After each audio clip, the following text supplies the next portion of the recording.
It has been said that language alone could affect the perception we have of what is happening in our lives, and the way you talk to yourself, as well as the way you talk to somebody you want to help, can affect their propensity to heal from something quite difficult they have endured in their lives. So in this video, we are going to see 3 different language patterns you can use whenever you want to help somebody to deal with difficult life situations, especially some traumatic events that happened in their past. The first one is, if you could change 3 things in your life, which ones would they be? The purpose of using an ordinal number presupposition is to make the person stretch their mind to figure out more solutions than they had considered at first sight. When you ask them which things could you change, that doesn't mean they should negate their past or try to forget about something difficult, because people usually have a resistance with this. They're gonna say, well, I just can't remove my past, it happened, I can't unsee it or forget about it. And we are not asking them to forget about it, not at all. We are asking them to get some clarification.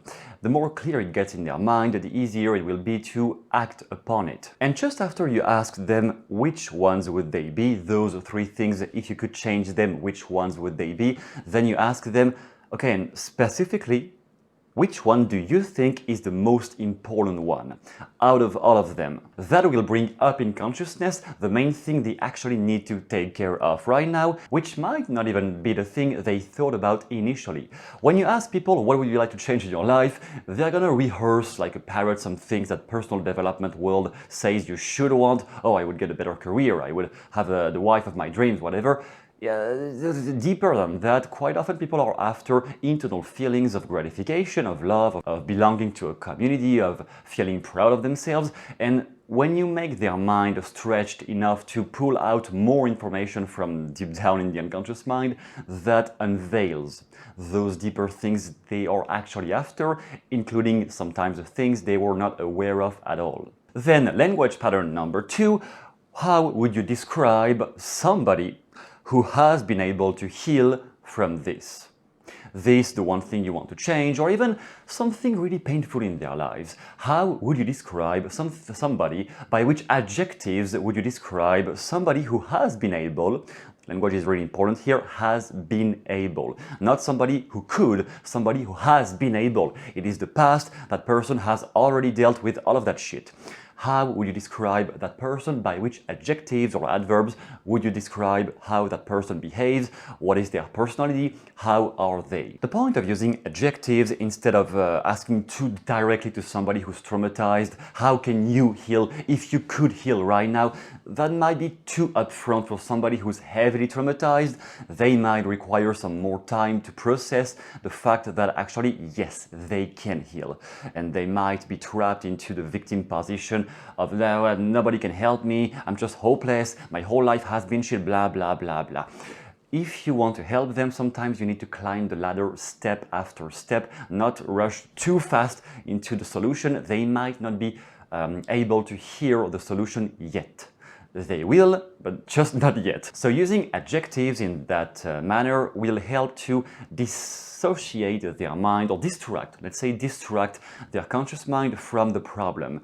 When you ask somebody to give adjectives to describe a situation from the outside, you make their mind go into some meta level where they observe from above, from an external position. And as usual, when we talk about somebody else who's got the problems you have, some part of your mind is going to identify with, well, what if it was me?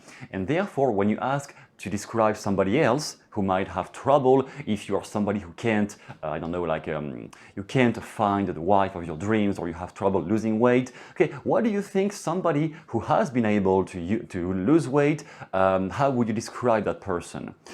Obviously, a part of their brain is still going to project on that person what they hope they could get to. So the adjectives you're going to use right now are extremely important to remember, because they constitute great information to figure out how do we need to tailor a solution for that person.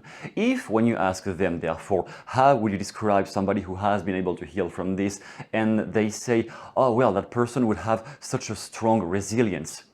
Okay, that person will be resilient. Okay, and later in the coaching session or stuff, you can ask them, and if there was a way for you to become more resilient right now about your problems, how would that happen? How do you think you would look like? What do you think you would look like if you could become more resilient at this point? That way you are using the resources they have identified unconsciously here and stick them on their problem. The point, as I said in the beginning, is to make them describe how somebody else would be if they had healed.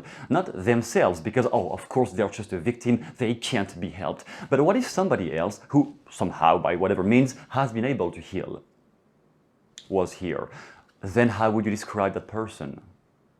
And then we use the adjectives they have used so that we can make their mind move toward the solution they have projected on that imaginary person. And finally, language pattern number 3, how long do you think it takes, or it would take, how long do you think it takes to recover from a painful experience? And you complete that one with, and therefore, how long for you? How long do you think it would take for you? But one step at a time. The first part is, how long do you think it would take to recover from something extremely traumatic? You have childhood issues. What a shame. You have prenatal syndrome of inherited trauma from your dad or your mom. Fine. How long do you think it takes to recover from this? I'm not saying you specifically just yet, I'm saying in general, for people who have been traumatized, how long do you think it takes? The point of asking how long, it is a conversational postulate or embedded question almost from the Milton model, where you don't really care about the answer, you just want to make their mind reflect upon something they haven't considered yet. It doesn't matter in any sort of way what their reply is. If they say 1 month, 10 years, 1,000 years, we don't care about their answer, we just want to start getting a picture inside their mind of, oh, it is possible. Because if I can put a time frame on that, it gets the goal clearer, and the person might start to identify with, what would I look like if I had finally been able to heal from this? So you are bypassing resistance instead of confronting and arguing with them for hours and hours with no result or quite a little result. Now you are just redirecting their mind toward the solution without having to confront their bullshit blockages. And so therefore, once you have made them clarify this, how long do you think it takes for somebody in general, in life in general, then you ask them obviously, and for you, if it was possible to finally recover completely from your childhood memories, all the things, people who betrayed you, people who bullied you, whatever happened to you that you think is limiting you right now in your life trajectory, then how long do you think it would take for you? And if their answer for themselves is different from the one they said for somebody else in general, if they say for somebody in life, whatever, in general, that would take maybe, I guess, 2 or 3 years to really recover from a trauma. Okay, 2 or 3 years, of course, you're definitely right, my friend. And for you specifically, how long do you think it could take? And now they say, for me, I think like 7 to 10 years, I think. 7 to 10 years, then you can really challenge the limiting belief. What makes it so different in your case that it requires longer for you? How can that be real? How can that be validated? By which standards do we justify that somehow for you healing takes longer than for somebody else? And by the way, when I said somebody else, I did not even point to anybody specifically. So you have projected on 6 billion plus individuals on Earth, compared to you. Those individuals, you don't even know them. So projecting that for somebody else that might be easier than for you, what makes you so special that healing a trauma should take 10 years? Why should it take that long? By which standard can you justify that your problem is worse than anybody else's problem on Earth?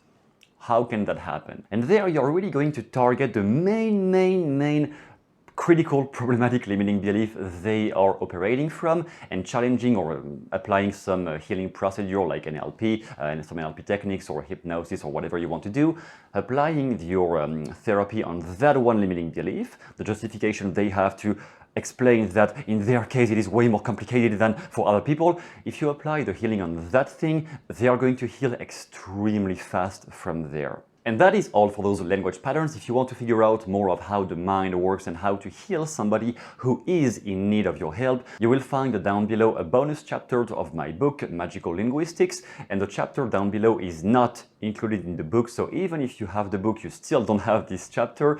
It is based on how language works to heal people from the inside, and whenever you want to provide helpful tips or some guidance to somebody in need of help, how do you lead their mind slowly but surely, and in the end, how do you become a highly qualified professional who can work with any type of issues in the life of people, and how can you help them get better no matter what happened to them so far. It is down below in the description. Thanks a lot for watching and see you soon in the next video.